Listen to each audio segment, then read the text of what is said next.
Assalamualaikum warahmatullahi wabarakatuh. Kembali lagi di channel Ayo Sehat. Di video kali ini saya akan berbagi yang saya ketahui tentang mengatur pola makan.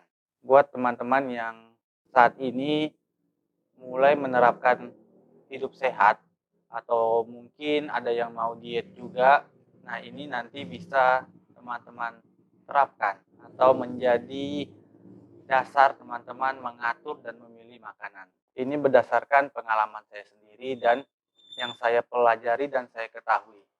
Jadi dalam mengatur makan itu ada 4 elemen utama. 4 elemen utama dalam mengatur makan ini apa saja? Yaitu ada sumber, kemudian ada jumlah, yang ketiga penyajian atau prosesnya, kemudian yang keempat jadwal atau timing. Di sini saya akan bahas satu persatu dari 4 elemen utama tersebut. Yang pertama tadi adalah karbohidrat. Di sini karbohidrat itu menjadi dua macam.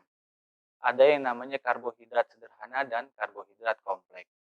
Karbohidrat sederhana adalah sumber energi yang siap digunakan dan cepat diserap oleh tubuh. Contohnya nasi putih, kemudian ada kentang goreng, gula pasir, bubur, kemudian ada sereal, tepung. Nah, tepung dan turunannya.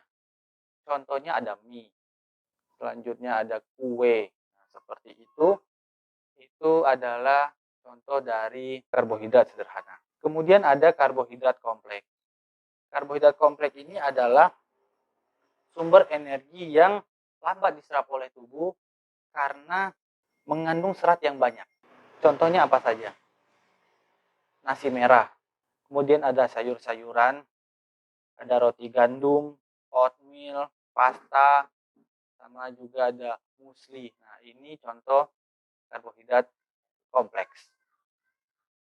Dari dua jenis karbohidrat ini, teman-teman bisa pilih untuk memberi ke tubuh ini makanan yang baik. Yang kedua adalah protein. Nah, protein ini ada protein hewani dan ada protein nabati. Protein hewani yang biasa kita dapat dari daging. Ada ayam, ada daging sapi, kemudian ada ikan. Kemudian dari nabati kita bisa dapatkan dari tahu, tempe. Dalam protein juga ada protein yang baik dan kurang baik. Saya beri contoh, dalam satu ekor ayam ada protein yang baik dan juga ada protein yang kurang baik. Contohnya, protein yang baik pada ayam adalah dada ayam.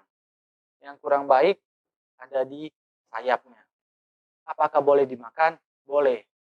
Tapi kita tinggal memilih mana yang mau kita makan. Contohnya pada telur, protein yang baiknya ada di putih telur.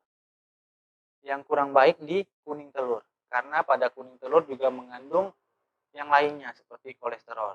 Tapi apakah boleh dimakan kuning telur? Ya, boleh. Saya juga suka makan telur dan kuning telurnya.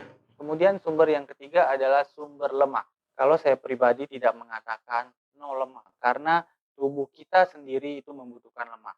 Tetapi pilihlah lemak-lemak yang baik yang dapat diserap oleh tubuh. Contoh lemak yang baik itu bisa kita dapatkan dari buah alpukat, kemudian ada virgin oil, terus ada canola oil, kemudian ada dari kacang-kacangan. Nah, itu bisa kita dapatkan lemak yang baik dari bahan-bahan tersebut. Selanjutnya, elemen yang kedua tadi adalah jumlah. Nah, jumlah ini seberapa banyak sih yang harus kita makan, ya kan? Sederhananya begini, dari sumber tadi ada 3, karbohidrat, protein, dan lemak. Nah, dari masing-masing ini berapa sih yang harus kita makan? Sederhananya saya contohkan, kalau karbohidrat yang kita makan adalah 1 sampai 2 kepal tangan kita ini. Kita makan nasi. Nah, 1 sampai 2 kepal. 2 kepal ini. Sedangkan untuk protein itu bisa kita mengambil patokannya telapak tangan. Jadi protein itu sebesar telapak tangan kita. Ya mau itu digabung ya tempe, ayam, tahu, ya ukur aja sebesar telapak tangan seperti ini. Kemudian lemak. Lemak seberapa banyak? Lemak ini memang agak sulit untuk dihitung karena dia di makanan tadi aja di protein itu mengandung lemak. Tapi ya usahakan yang tadi lemak ini dari sumber-sumber yang alami. Selanjutnya elemen yang ketiga yaitu proses atau penyajiannya. Dalam proses penyajiannya ini teman-teman bisa hindari atau kurangi bahan-bahan seperti minyak goreng, mentega, margarin, kemudian ada santan, sama tepung terigu dan gula. Nah, ini sebisa mungkin dikurangi bahkan kalau bisa dihilangkan. Tetapi saya pribadi masih menggunakan minyak goreng, tapi saya menggunakannya minyak goreng yang berasal dari minyak kelapa. Ini lebih baik. Gunakan rempah-rempah untuk berkreasi cita rasa. Jadi makanan diet itu tidak selalu tidak enak. Bisa menggunakan rempah-rempah untuk menambah cita rasanya. Kemudian prioritaskan makanannya itu direbus atau dikukus atau ditumis, dipepes ya, daripada digoreng. Tapi jika memang ingin makan yang digoreng, bisa sekali-sekali yang tadi seperti saya ganti minyaknya dengan minyak kelapa. Elemen yang keempat adalah timing atau jadwal. Makan itu ya tetap seperti biasa 3 kali sehari, kemudian ditambahkan bisa 2 kali snack sehat. Makan juga itu sebelum teman-teman lapar, dan setiap makan itu mengandung tadi karbohidrat, protein, dan lemak yang baik.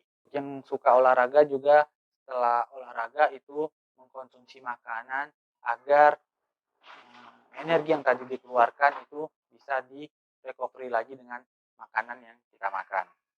Kurangi karbohidrat kompleks dan lemak sebelum tidur, karena ini akan memberatkan kerja lambung dan usus pada saat kita tidur. Nah teman-teman, itulah tadi 4 elemen utama dalam mengatur makan. Semoga ini bermanfaat buat teman-teman yang ingin memulai hidup sehat dengan mengatur makan. Dari makan ini kita akan memberikan tubuh kita kesenangan dan kesehatan. Semoga bermanfaat. Sampai jumpa di video selanjutnya. Assalamualaikum warahmatullahi wabarakatuh.